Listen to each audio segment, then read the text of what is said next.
everyone. Welcome to First Things First. I'm Jenna Wolfe. That's the Hall of Famer Cris Carter. That is Nick Wright in the process of getting caffeinated. Good morning. Welcome to Long night, but what a night.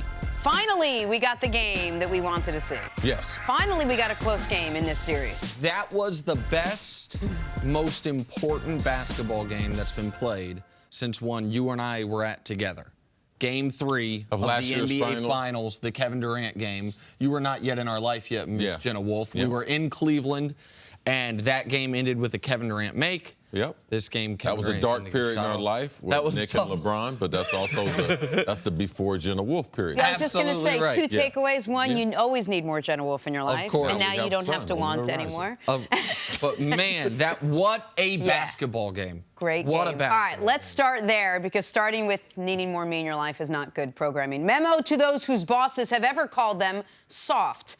Come in the next day, prove otherwise. After Game 3 of the Western Conference Finals, Rockets head coach Mike D'Antoni said his team was soft. Last night, Game 4 against the Warriors, they responded. James Harden leading the way for the Rockets with 30 points. Chris Paul chipping in 27. We finally got a close, hard-fought game right to the end. But the Rockets, they just fought a little bit harder. They win, evening up this series at 2 games apiece. Here is James Harden after the game. We've been doing it all year long. That's the main reason we're in this position we're in today. That third game was just one loss. We all know what that is, and we had the mentality that we were going to win Game 4. We talked about it, we preached it, and we came out there and didn't stop. They made runs, of course they were going to, especially at home, and we just kept fighting. They found a way, and again, it's just. They've done it all year, and they'll keep doing it. And, all we did, too, is just get back to even. It's not like, we're all excited. So we're even with them, but at least we're even with them. We didn't go down 3-1. So it was a must game, but we got a lot of work to be done. It's the always popular must game. So they won their must game for them. No, he was right. Yeah, he says after the game, though. Because he had a chance to say it was a must game before the game. And he didn't. Oh, after they won, he said it was a must game. Yeah. All right. Anyway, how did they do this? How were the Rockets able to win Game 4, CC? Well, tremendous mental effort by them. Because if you start off in Oracle the way they started, down 12-0, you're thinking, after losing by 41 points, man, this is how Chris Paul, this is how James Harden, this is how we're going to remember this season, the coach, talking about there was more pressure on the Warriors. The beginning of the game looked like all the pressure was on Houston, and they were not doing well with that pressure. But you can't talk about Houston without talking about their defense, because their defense got them back in the game. They had amazing individual effort. The team effort you could see was there, but that initial jolt that they received from Golden State and Golden State not being able to pull away from them, they immediately evaporated that lead in the second quarter, took a lead at halftime. And when you hold the 2 out of the last 3 years, the world champs, the most explosive offense, the best collection of offensive players we've ever seen together, you hold them to 12 points in the fourth quarter, in the biggest game that we say in almost a year. 3 made shots in the fourth quarter. I mean, that effort right there by the Houston Rockets. Last year, 26 in defense. This year, up to 6 in defense. Had we seen that in this 3 games? No, we hadn't seen that. So defense is the way, and also the guts of some guys who had come up a little bit short in Chris Paul and Harden coming through in clutch situations. It was singularly the best defensive performance, given the stakes, given the opponent, any team in the NBA has had all year long. It might be the best defensive performance in the NBA since Game 7 of the 2016 NBA Finals, when the Cavs held this Warriors team under 90, but that Warriors team didn't have Kevin Durant. You mentioned Chris Paul and James Harden. Man, this thing looked like it was going the other way. Then not only are the Warriors up 12-0, James Harden early in the game has as wide open of a shot as you will ever see an NBA player, let alone the guy that's going to win MVP, get. He's thought about it, thought about it, and then threw a cross-court pass to P.J. Tucker for no reason. And you thought in the moment, I mean, read Twitter, listen to the analysts, oh, Harden's not built for this. Like, the moment has gotten too big for him. From that moment forward until the end of the first half, he carried the Rockets offensively and with some great defense at the very end of the first half. And then in the second half, Chris Paul took over. Your two stars delivered in the biggest moment of their respective careers. Jenna, the Rockets had to win this game twice because they lost it twice. They lost the game. When you go down 12-0 to the Warriors in Oracle, 99% of the time, that game's over. Yes. When you let the Warriors beat you by 15+ in the third quarter, 100% of the time, that game's over. Since Steve Kerr's been there, 51 times they've beaten an opponent by at least 15 points in the third quarter. They were 51-0. The Rockets had to come back twice. They did it, and then they had to pitch a shutout defensively in the fourth quarter. It was a remarkable performance. Absolutely right. The narrative around this team has always been fantastic in the regular season, but between Mike D'Antoni and Chris Paul and James Harden, come the postseason when the stakes are higher and the stage is a little bit bigger, they don't seem to be able to close it out. But to be able to do it against an offensive juggernaut like the Warriors at Oracle, yes, and able to play such incredible defense at the same time, what does it say about how Mike D'Antoni got this team prepared and ready after a 41-point blowout the game before? It's really something to build on.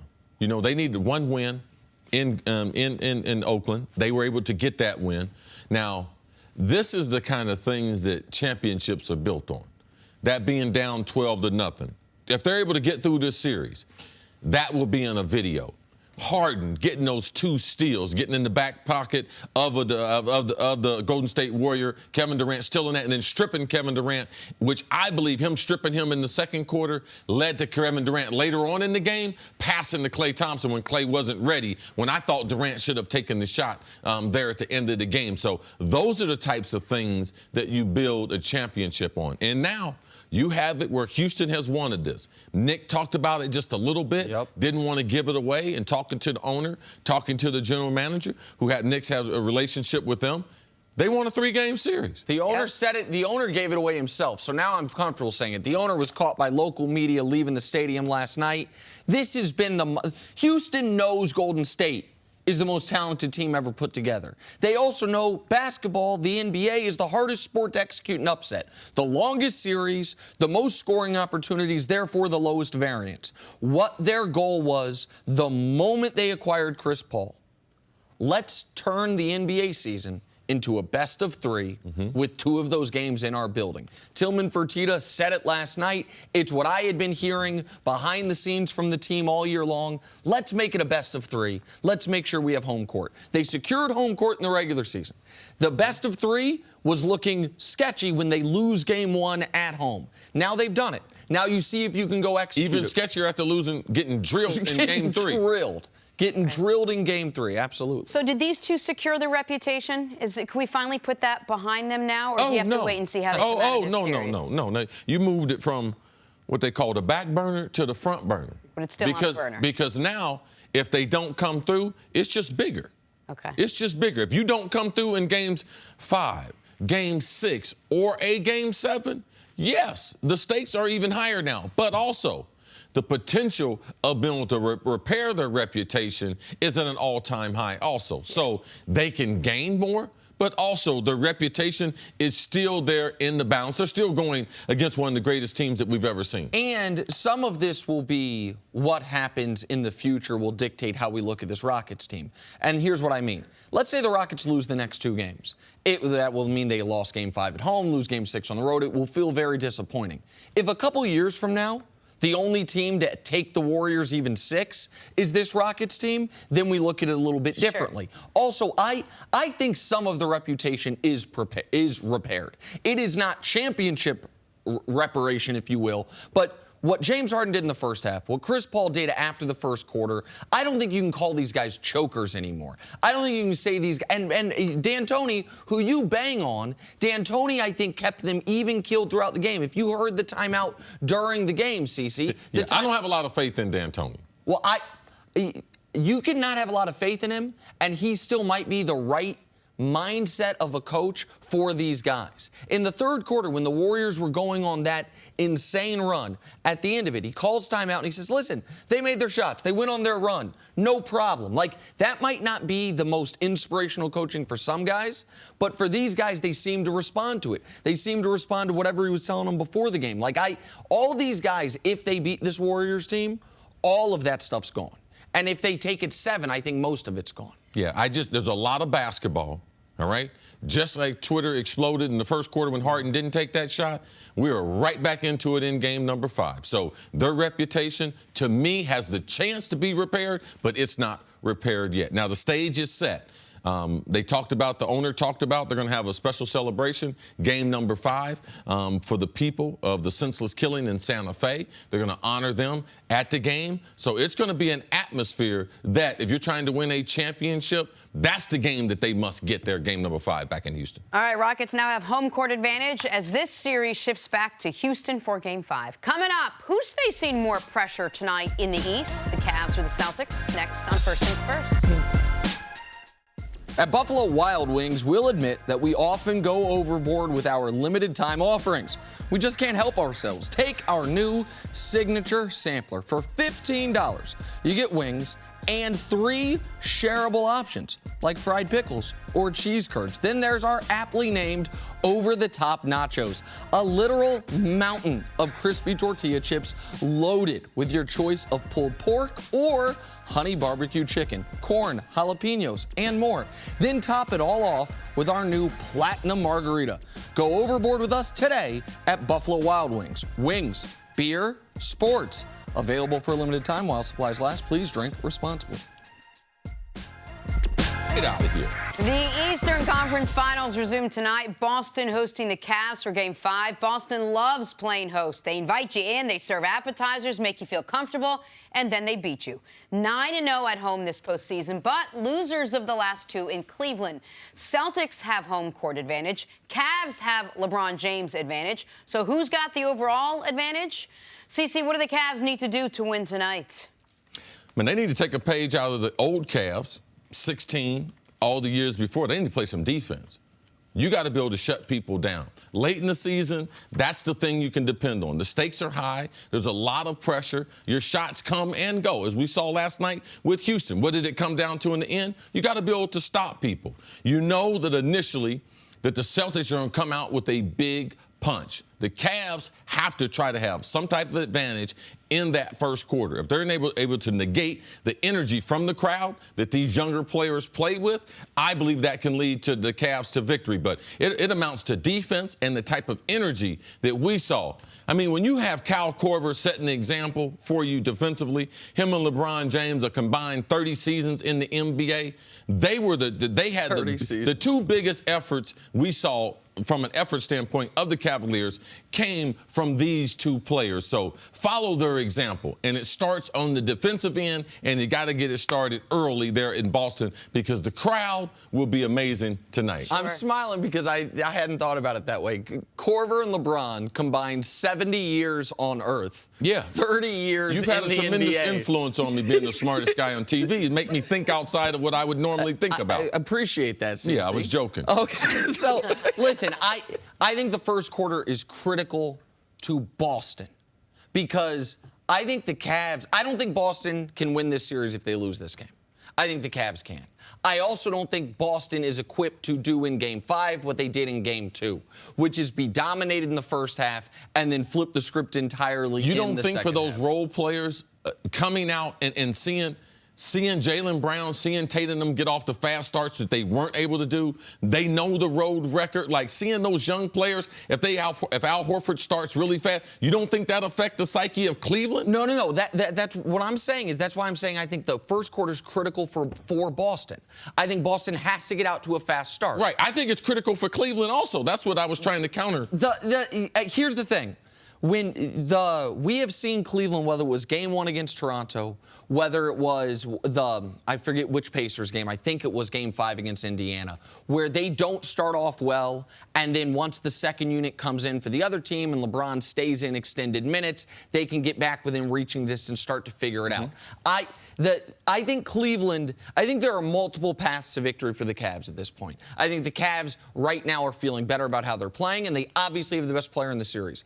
I think the Celtics' path to victory is slimmer but much more clear. They have to be extraordinary defensively, and they need to get Al Horford off. Like, period, point blank. They can't have Al Horford be a secondary or tertiary player in this game. He's got to be their best guy. It's got to be Horford, Tatum, Brown, with whatever you get from Rozier being a bonus. That's what the Celtics have to do to win what I feel is the second must-win game they've played in these playoffs, second only, of course, to the Game 7 against Milwaukee. Can Brad Stevens just go back to Game 1, maybe more so Game 1 than Game 2, and said, just do what we did here. When the pressure wasn't on, when you didn't let LeBron get in your head, when this was just you're going out and playing basketball, coming off the series that you just won, when we hadn't gone to Cleveland and lost 2 games, when Al Horford came out and absolutely dominated. I mean, how hard is it for them to do that? LeBron, that was the worst playoff game LeBron's played in over a year. Yeah, and the problem with game number 1 also is you've played 3 other games. You got 3 other games of intel. So there's only so much you can adjust to and change. Look, in game number 1, the Cavs only scored 83 points. Can they do that again?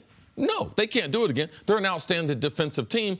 And the reason why they were so hard to defend for the Cavs was they did a lot of passing, motion, picking until they got the matchup that they wanted. Since then, the Cavs have made adjustments to that. We haven't seen Brad make any counter punch. So the point that Nick and I are trying to make is there's too much information that's been exposed. We've seen the Cavs adjust. That's not a move that they can go back to. Sure. I'm also curious if Aaron Baines is going to start. That was an adjustment I thought Brad Stevens might make in Game 4. He didn't. I think he paid for it. Is Aaron Baines going to start? That then forces most likely Tristan Thompson to be guarding Aaron Baines, which gets Kevin Love on Al Horford. Now, you're going to pay the penalty for that on the other end of the court, but it could help get Al Horford off offensively. That's an adjustment I think that is waiting for Brad Stevens. That's the only starting lineup adjustment that I think is out there for him because Rozier's your only healthy point guard, so unless you're going to start Marcus Smart at point guard, which you're not, like you don't have a lot of other potential lineup adjustments. Yeah, from a defensive standpoint, I would like to see Brad Stevens go back to Marcus Morris being on LeBron early in the game. Get Jaylen Brown, get him off of LeBron so he avoids foul trouble. LeBron is too physical and too smart for those younger players. Later in the game, later in the quarter, you can rotate those guys on LeBron, but that would be one adjustment, Jenna, I would like to see the Celtics make that they did do in game number 1 and were successful the way you mentioned. And I'm going to add one other thing that I don't know if you'll be into at all, but you've talked a lot about how LeBron, it's all about championships. Your evaluation of him is going to be championships. His evaluation of himself is going to be championships. LeBron, while he's not on social media, he saw the game last night. And I believe, and I think LeBron believes, and I know the people around LeBron believe, if they face the Warriors in the NBA Finals, they're drawing nearly dead. I think they believe they have a path to victory, even if it's a slim one, over Houston.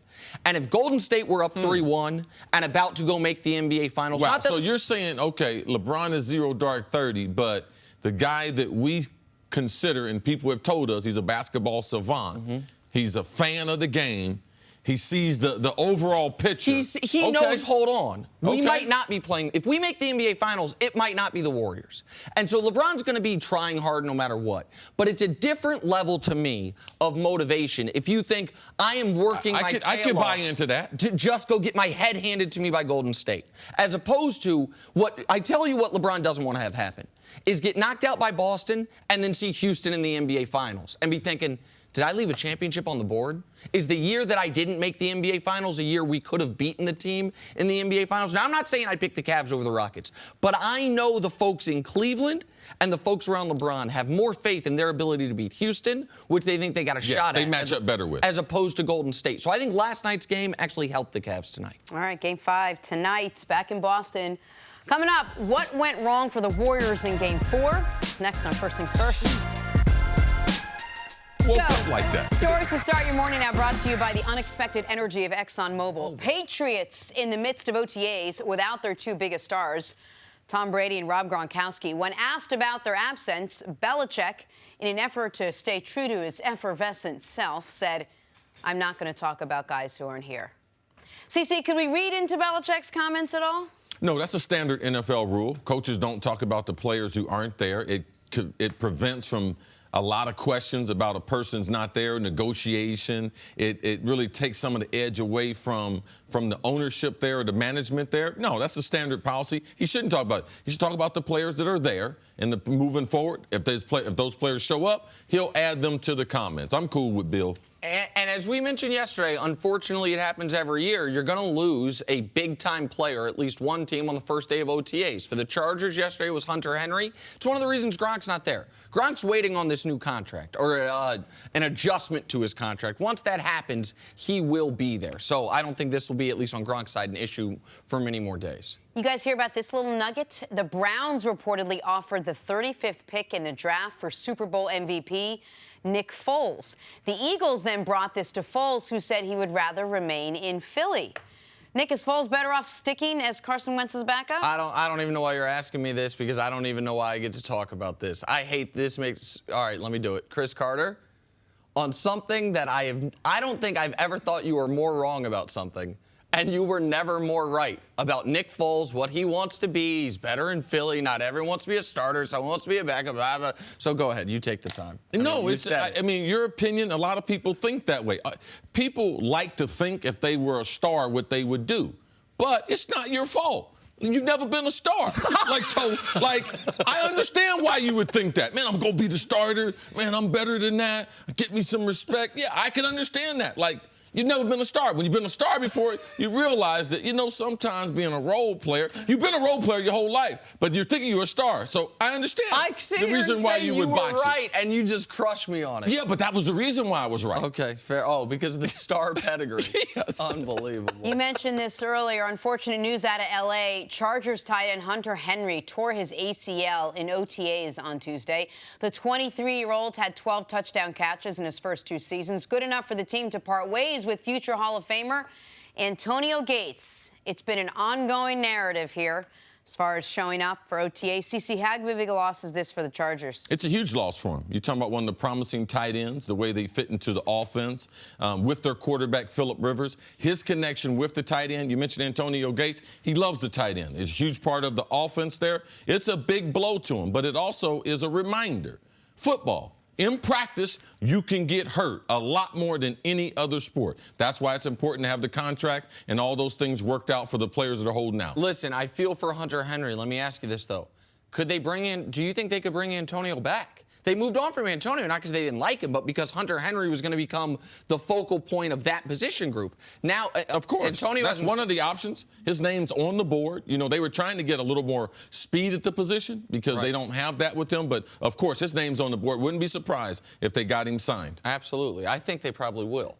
All right, moving on to the Jaguars. Leonard Fournette reported to the Jags OTAs having lost a little weight. Lost about 12 pounds, hoping that can improve on last year, where he rushed for 1,000 yards. CC, how will his slimmer, svelter figure help the running back in year 2? This is what a lot of younger players, they start to figure out. What's my playing weight in the NFL? Because they don't know. At LSU, he was 240. Also at LSU, he stayed hurt because you get hit a lot. Football is not a contact sport. It's avoid the contact. That's how you stay healthy. People think he had a great year. I didn't think he had a great year. Average under 4 yards a carry. And when he was out of the lineup those couple games, they rushed the ball more effectively with him being on the bench. So I like the weight loss. Listen, I think your point's the key one. People think he was better last year than he was. People talk about the great young running backs in the league. They say Ezekiel Elliott, Todd Gurley, Leonard Fournette. Fournette has not yet in the NFL earned the right to be included in that class. So I think the weight loss should help. Anything that will make him a bit, I know he's not going to be an overwhelming speed guy, but a little quicker to the hole should help him out. Elusive. Because he's not going to lose much power from this. It's not like he lost 12 pounds of muscle. He's still going to be a monster as far as his muscle goes. All right, finally in Carolina, Norv Turner thinks that he can get more out of former MVP Cam Newton. Turner said, quote, "I see Cam as a guy that can be in the mid to high 60s in the completion percentage." All right, Chris Carter, is this a realistic goal for Cam Newton? I like Norv Turner. I got a lot of belief in him coaching quarterbacks and in his passing system. the system that he has. He's had some great quarterbacks. He's gotten some great results with guys who don't have nearly the talent of Cam Newton. So if Cam buys into the philosophy, and it's hard to do when you've been successful in the league, you've been doing it a certain way. Him under Mike Shula, he had a certain measure of success, peaked out where he was the MVP of the league, but he hadn't been able to duplicate that success, and he's not gotten better in passing the football from a percentage standpoint. I believe North Turner can take him, and what they have to do from a scheme standpoint, they have to give him some easier throws, also throwing the ball sideways. That's one way to be able to get your percentage way up and throwing the ball to the running backs. They can add these two things because Cam is good at throwing the ball down the field. They're great at play action pass. Adding those things, I think it will help Cam's confidence. So it's important how well they do early. As a veteran player, if he gets success early, he's more apt to buy into it. Okay. If he struggles early, he'll revert back to his old style, which he had some success at. Listen, part of Cam's low career completion percentage is on him, his lack of development in the fundamentals, his lack of development as a passer, and part of it is on the system he's been running. They've been running a deep shot offense where your yards per attempt are going to be typically in the top 10 of the league, but your completion percentage is not because you're taking so many deep shots. Now, Cam also, on the easy throws, has been erratic. Cam is at times a better deep passer than he is short throw passer. He wouldn't be, the Cam Newton we've seen in the past years, wouldn't be hyper successful in a Patriot-style offense where it's a bunch of quick, easy throws. He has to get better at that, but the coaching staff also can put him in a better position to succeed. This is a guy that when we were talking about last year, you said that if Cam Newton, that if he doesn't end up as a Hall of Famer, he will not view himself as a success because of the level of talent that he has. He's now old enough and long enough into the league where any deficiency in his game, and accuracy is the biggest deficiency, needs to be what he spends all of his time and energy on. I think now he has a coaching staff in place that will help him with that. I believe that the coaching staff did the best for Cam for him to be successful. A lot of Cam is his football IQ, and does he have the anticipation? So Cam has been playing long enough that it's time to stop making excuses, either for Cam or the organization. North Turner's one of the best in the business. If Cam doesn't grow, it's Cam's fault, all right? He knows enough football, but can he get better at releasing it, timing it, seeing the windows, and trusting those things? That's a Cam Newton issue, I believe, more so than a coaching issue and what they did for him in the past issue. All right, a lot to see with that one. Let's get back to basketball now. Rockets and Warriors finally gave us the matchup we've been waiting for. You know, the one where one team isn't blowing out another team. Tough, close, Game 4, the Western Conference Finals. Rockets edging Golden State, handing them their first playoff loss at home since 2016. That despite a monster third quarter from Steph, dropping 17 in the period. We are tied at 2 games apiece in that series as it now heads back to Houston. Here is Steph Curry after the game. We played really well in that first, 6-7 minutes and made it tough on them, but they're a great team. So whether you extend the lead or not, it's a 48-minute game, and we had plenty of chances to come down the stretch and win the game. So not a ideal situation after the way we started, but like the fight that we showed. I felt like in the fourth quarter, we just ran out of gas. We scored 12 points. Tried to buy a little bit of rest for our guys, but yeah, they just outplayed us in the fourth, and they earned it. That'll happen. Fatigue will make you tired. Yeah, the running out of gas is exactly what happened, Jenna. Yeah, they did. Draymond Green, didn't he? He played like the entire fourth quarter. Listen, Draymond Green, season high in minutes by 5 full minutes. KD, season high in minutes. Steph, most minutes he played in a non-overtime game. Clay, second most minutes he played in a non-overtime game. These guys haven't had to go 40-plus minutes. They did period point blank because of the way Steve Kerr rests those guys. I mean, we saw Kerr in NBA Finals games rest guys to begin fourth quarters. He is judicious with his minutes, but no Andre Iguodala, the importance of the game. Now, all of a sudden, these guys, they expend so much energy with that amazing third quarter push. And then when the Rockets punched back all of a sudden the Did Rockets, nothing to count. D'Antoni's been criticized this year for playing his guys too many minutes, playing his starters long into blowouts. Well, the Rockets are used to playing 40-plus minutes. The Warriors are not. That showed up that was the worst quarter. Fewest baskets made in a quarter, fewest points in a quarter the Warriors have had under Steve Kerr in the playoffs ever. Like, it showed up. Their legs were gone. And Clay was banged up. He strained his knee earlier, and you could see that they couldn't rest him. So you talk about, wow, Iggy's out. Well, the fact is, man, you can't go too much deeper, and when you do go deeper, you're not going to get a wing player. So Clay had to rough it out. So he was playing, limping around, and Clay, to me, the last possession, when Durant had the ball, Clay didn't look like he wanted that shot and didn't have a whole bunch of shots, only 10 points in the game. You could see the effect, but they've got an embarrassment of riches. When you sign Kevin Durant, you commit to, I'm not going to have a deep bench. So in getting Kevin Durant and having another superstar, if you get into a battle like they got into last night, you don't have the subs. You don't have a deep bench. And the thing, Nick, you mentioned a couple other times, the way they have that roster. They have too many centers on their roster, and it hadn't come back to hurt them because they didn't need the roster spot. But with Iggy being out, you got Nick, go through it. I mean, their only wing players on the bench were Nick Young, who was awful, Sean Livingston, who they were outscored by 15 points when he was on the court, and Quinn Cook, who played for 2 minutes, and then they realized, listen, he's a good story. He's not yet a good player. He's a good story as far as going to being a G League player, being a two-way contract, then getting a guaranteed deal. He's not ready for this moment. Who was dressed and healthy that didn't play for them? Damian Jones, center. JaVale McGee, center. Zaza Pachulia, center. David West, power forward. So, like, they had guys on the bench they could have played, but they're all big men. But I am going to – go ahead. No, and one thing that they're good at is you see when Golden State gets on a roll, pay into their bench. Watch their bench. Their antics and everything, man, they're up and down the sideline. That's what they do best, Jenna. They don't want the coach to say, hey, get in the game. And that's what they have to do now. And they ran into that problem in game number 4 last night. And here's the other thing, though. When your offense is stagnant, when you are trying to stave off a comeback, when all of a sudden Steph and Clay have gone cold. Steph 1 of 8 in the fourth quarter. Clay didn't make a shot after 3:30 left in the third. Guess what? Kevin Durant, please stand up. I was told Kevin Durant is unguardable. I was told that when Kevin Durant, the ultimate luxury, because you don't have to run a play, you can throw it to him in the high post, and no matter who's guarding most dangerous scorer maybe ever since I heard all this stuff. Kevin Durant can't make 1 basket on 5 shots in the fourth quarter in their most important game of the year. Can't do it. Like, so the good and the bad with Steph is, the good is we've never seen anything like him when he's on. The bad is sometimes, like, he's not as reliable on a minute-by-minute basis as KD has been and is supposed to be. This was a time where KD is supposed to stop that Rockets run. Give me the ball, I will score.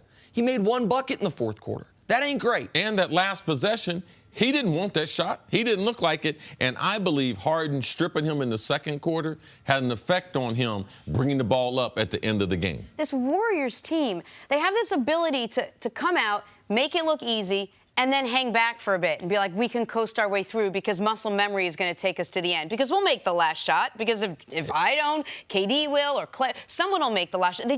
They rest too much on their laurels. And I wonder what happened last night. Was it more of that coming out to a 12-0 run? Was it more the fatigue, or was it more that they were missing Iggy and Clay? Listen, your first point is a great one, because you see that game to game, and you sometimes see it quarter to quarter, where the Warriors, if they are locked in, if they are not turning the ball over, if they're locked in defensively, no one's beating them. But once they get casual, once they get sloppy, either because they blew you out the night before or they blew you out the quarter before, to stop them. And what they're not used to is a team punching back after that third quarter. This is the most talented team that they faced in this run, okay? They were locked in last night. Houston took it from them. You score 12 points after having those types of players, all right? Give the other team some credit. Houston took it from them. Let's not make excuses for Golden State. That was a Houston win, not Golden State lost it. That was a great ball game. All right, coming up, why does Big Ben keep talking about his backup? Why does he keep talking, period? That's next, First Things First. Welcome back to First Things First. Super Bowl champ Mark Schlereth is back with us today. Hey, Mark. How many times Super Bowl champ? Just 3. But, 3 of them? I mean, just 3. My bad. I should have Don't be mentioned coming that. in messing up my show, man, trying to teach people football and stuff. Yeah, during the break, No, Stink no, was giving me a great tutorial about being a C thrower or a U thrower. And Cris literally said, "Stop teaching him stuff, man." Yeah, that's He said, "Tell him, a don't Joel teach him." Claddism right there, man. Joel Cladd helped me with some stuff. Yeah, Joel is awesome. Good to see you, Stink. Good stuff. Good to have you here. All right, some interesting news surfacing about Hall of Famer Brett Favre. In a conversation with Peter King, the Hall of Fame quarterback said he made 3 trips to rehab during his playing career for alcohol abuse and to fight independence on painkillers. Favre recalls mornings where he'd take as many as 14 Vicodin at a time. He said, quote, 1995 was an MVP year for me, but that year when I woke up in the mornings, my first thought was, I got to get more pills. CeCe, let me start with you. What was your reaction to all of this? I'm glad they had the conversation. Peter King, he's writing his last article for Sports Illustrated, one of the great writers that we've had around the league. I would say a friend of mine, was a colleague of mine on a couple other shows and stuff that I've worked on. So Peter King's like one of those people in the business that if he has the story, if he has the intel, you can pretty much write it home that he has all the facts and all the sources. This is something that I was close to because of a relationship that I had, Jenna, you know, from us going back to Philly days. There was a guy named Reggie White, and he was my best friend. And when he went to Green Bay in 1993, and me being in Minnesota, we played him twice a year.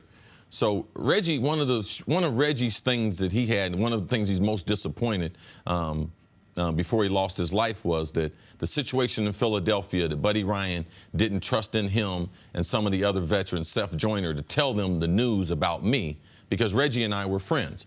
When Buddy Ryan cut me, Reggie White didn't have any clue of what I was going through. And he was so upset with Buddy that Buddy didn't come to him as being the leader that he was and trust him that he might be able to do something because Buddy Ryan didn't believe that addicts or alcoholics or those involved in some type of chemical dependency that they could actually get better. Now, once Reggie went to Green Bay, he encountered Brett Favre. And Reggie and I were best friends then. So Reggie, and the only reason why I'm saying something now is because Brett told the story. I've known this for years. And Reggie used to confide in me what Brett was going through, how I went through treatment, how it helped me, some of the things that he would be able to do to be able to help Brett out. So I know the stories. The stories are true and accurate. I'm glad that Brett would have the courage to be able to tell people because in this day and age, Brett Favre or Cris Carter, we couldn't be stars in the NFL. Our careers would be ruined if people had known the path that we had gone down to get to where we are. Neither one of us would have a gold jacket. I'm glad Brett can share the story because I believe it will help a lot of people. It will bring light on a violent sport that a lot of time leads to addiction. As a country, we're facing an epidemic as far as the opiates. And yes, in professional sports, we have gone through that. Stink has how many surgeries? 29. 29, and typically after that surgery, what comes after that is some type of prescription for some type of painkiller. So I'm glad he told the story. This is real. Brett Favre is, man, one of the great quarterbacks we've ever seen, and he overcame even greater obstacles for that fame. How much more impressive does it make the scope of his career, what he was able to accomplish, knowing what he was battling? Oh, I mean, Brett Favre, regardless whether he was battling that or not, his career he was an absolute freak show on a football field. He was just that good. He was must-see television. And there was a couple of year stretch there where just watching him on film, sometimes you'd be watching and you get mesmerized and you're like, you're just watching Brett Favre and you're supposed to be watching the defense because that's what you're preparing for as an offensive player. And you get to the point where, like, I just watched 2 quarters. I didn't even watch the defense. I'm so mesmerized by Brett Favre. Here's the issue, though, for me, with the opiate addiction. Now, it used to get passed out like candy, opiates. Yes. Like, in the testimonial, Favre says there was a point in time he took 14 in a day. 14 Vicodin. 14 Vicodin. Right, in the morning. In the morning. Right. So go ahead. So, yeah, I mean, there was a time in the NFL. Now, they've cleaned that up a lot. But here is the bigger issue, okay? We need to look at our players if safety truly is your #1 concern, and we need to start investigating, you know, not only the number of opiates guys take, but the CBD oils and the other things that are alternatives to the pain that guys suffer on a day-to-day basis. Here's the other issue, and it drives me crazy because whether it's the media, which is part of us, and I know it's not us, but there's the mainstream media, and there is America, there's an assault on football. There's an attack on it. And I know that football has given me so much more than it's ever taken from me. So much more. And we have this equation, football, brain damage, CTE, football, CTE. And we don't look at, well, football, alcohol abuse, drug addiction, depression when you're done playing, when the game is taken away from you, and all the effects that has on brain chemistry. We just look at it and like, well, he played football, that guy has brain damage. And I know plenty of men who played for a long time that have their faculties together that were concussed many times. And so I don't think that equation is correct, but we don't study it. We just look at it and go, oh, football. No, there's so many other factors that we're not even looking at, and that's the thing that bothers me, and that's why I'm happy that Brett Favre came out with this, because there's other issues going on here under the surface, our dirty little secret, and those dirty little secrets need to be exposed so we can make some changes. I agree that some of the media representation of football as why would you ever let someone play football? Like it's almost it's represented in some circles as if it's a negligent act as a parent to let your kid engage in football. And you've talked a lot and passionately about how much the game gave you, and forget the wealth, forget the fame, but as leadership, as learning to be a father, things like that.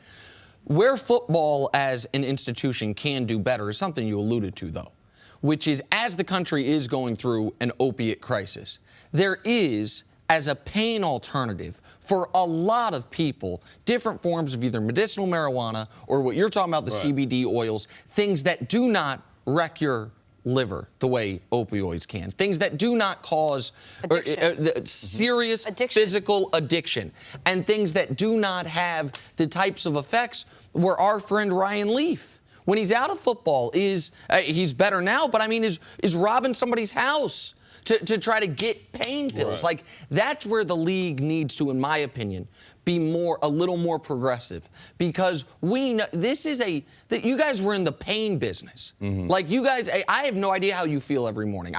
You and I have never talked about what you... I have levels of crappiness. Hey, today I don't feel as crappy as I did yesterday, so it's a good day, right? On the crapometer, you're exactly, like but 2 to 6. Can I ask you a question real quick, C? Because one thing Brett talks about in this is he realized his issue, that alcoholism was really the root of the issue, and that then the opiate addiction was more of a symptom of that disease. I've never heard you say talk about yourself as a drug addict. You've talked about yourself as an alcoholic, and that alcohol is what you couldn't handle.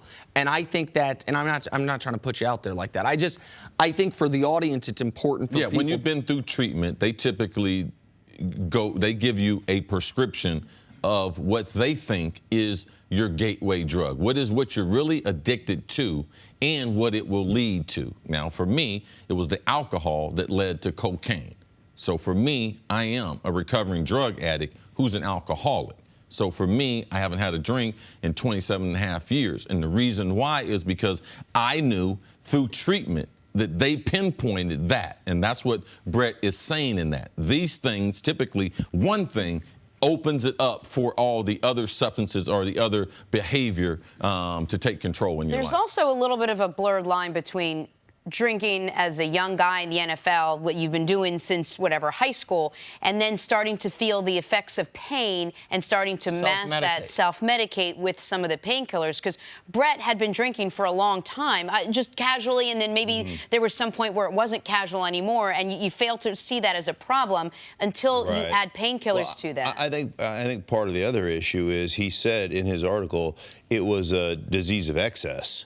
Yes. So a lot of people can go through a week, 2 weeks, whatever, but when they have one drink, it becomes 6 drinks or it becomes 8 drinks. It can't just be, hey, I'm going out and having a casual drink with dinner. I'm having 7 beers, or 8, whatever it is. And so I think those are the things you have to just be really honest with yourself. And obviously it took him 3 trips to rehab before he's finally actually honest with himself about that. Yeah. What did he say? The second trip to rehab, the first one for alcohol addiction, the nurse said, hey, we'll see you back here. Oh, You do. there's no doubt. And the NFL has taken tremendous steps as far as policing the facilities, what you have access to, the number, quantity, which you can get. You used to be able to get on an NFL airplane and get an opiate, a package of them, and 2 beers. Sure. You write down.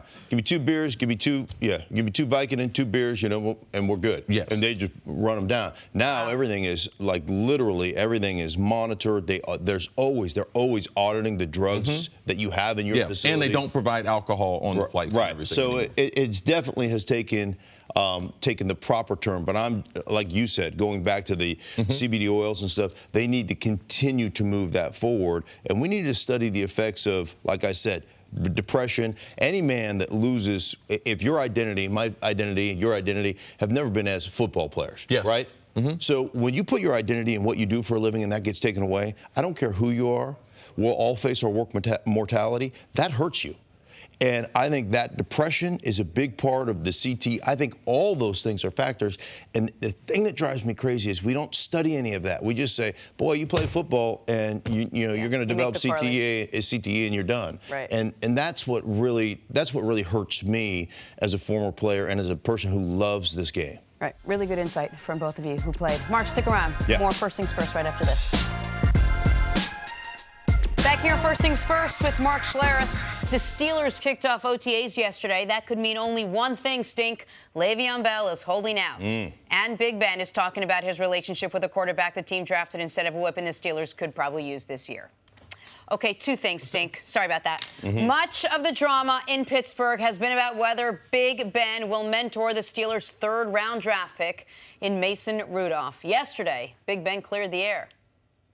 I think people took some things that I said into a context that I was going to be mean or rude or whatever, and that was not it at all. If you listen to the whole conversation, that was said in jest and laughing and having fun. So I've never been the type to just be rude or mean to other quarterbacks. So you can ask, Jones, and I've had a lot of quarterbacks through here that have been younger than me that I've tried to help any way that I can. So, I'll continue to do that.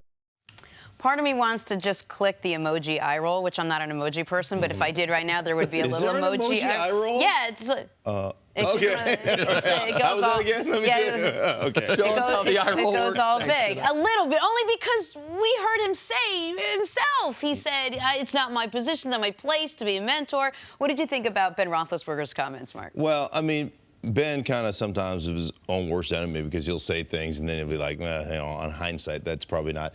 Like, I know that when Ben came in this league, he had some issues dealing with folks and stuff. I also know he's matured a great deal since he's gotten into this league. And I don't have any doubt that Ben has been a mentor to Landry Jones and some of the other quarterbacks that have come in there.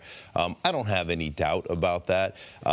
But, he tends to, I'm going to retire, or maybe I don't have it anymore. He tends to throw those things out there that get taken out of context, right? But there is no question, eye roll, there is no question that once he's in that work environment, that Ben is one of those guys that will share, that will help, that will do those things. There is no question. I mean, I've talked to him about it.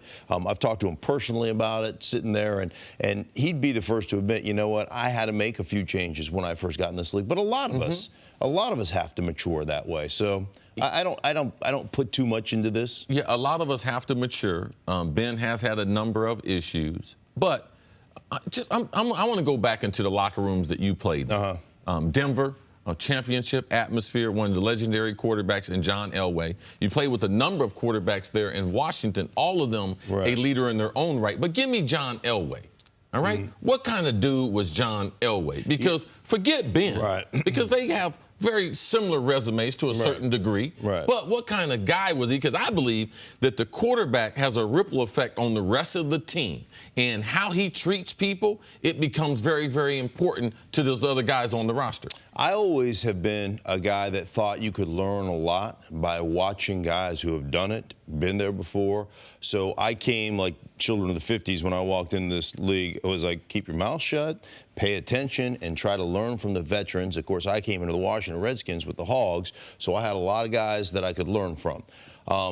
When I went to Denver, one of the first things I wanted to do as I walked in the locker room is just to lay back and see who John Elway was. Because at that point, he had earned the right in the world's eyes to be a prima donna if he so chose.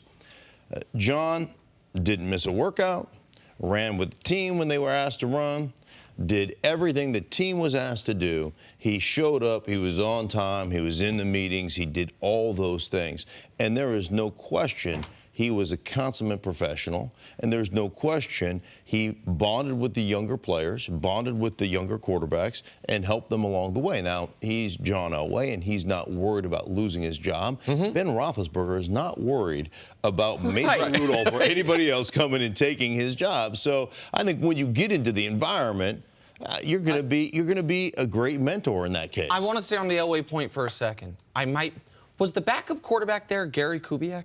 Kubiak was, but then Kubiak became the coordinator. Kubiak became the quarterback coach and the coordinator. And then Elway hired Kubiak to be his head coach. Right. Like, that's it. I obviously wasn't in the locker building rooms, some great relationships. but I would tell you they had a pretty good relationship because he was his backup. And then eventually, when Elway's the president of the Broncos, he makes Kubiak the head coach of the Broncos. Here's the thing. You are giving Ben more benefit of the doubt than I am prepared to. Just period, point blank. Now, you know him better than I do. But I know that when Ben's saying it was in jest, if you listen to the whole thing, I listened to the whole thing. He was interviewed by one of my best friends in the world, Andrew Filipponi. I listened to the interview live when it happened. We played it on the show. He lied about what Mason Rudolph said. That's the part that to me, is you can't just laugh off. He said, well, Mason said he doesn't need me. Mason said nothing of the sort. And so when you say he can be his own worst enemy, yeah, he can be his own worst enemy. And while Ben does not need Mason Rudolph, and Mason Rudolph obviously needs Ben, I am a big believer in paying things forward. And I know what Tommy Maddox did for Ben Roethlisberger. Based on what Ben said. Based on what Ben has talked about.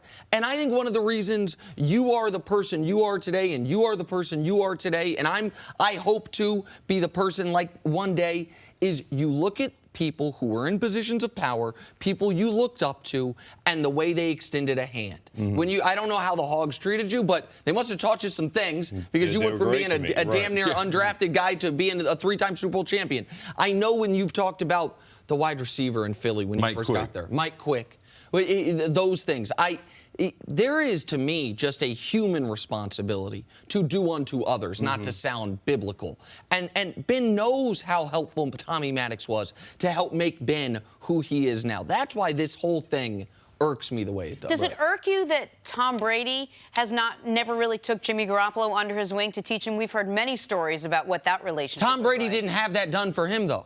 That wasn't Tom Brady's experience. So only if it was done to you, you do it to others? It's more so. And Tom Brady wasn't going out of his way to undercut Jimmy G. Well, let me tell you something. We just heard about the Jimmy G stuff. Now, Tom Brady might not have done that, but he also never said anything negative about it either. Right. So, first 3 years.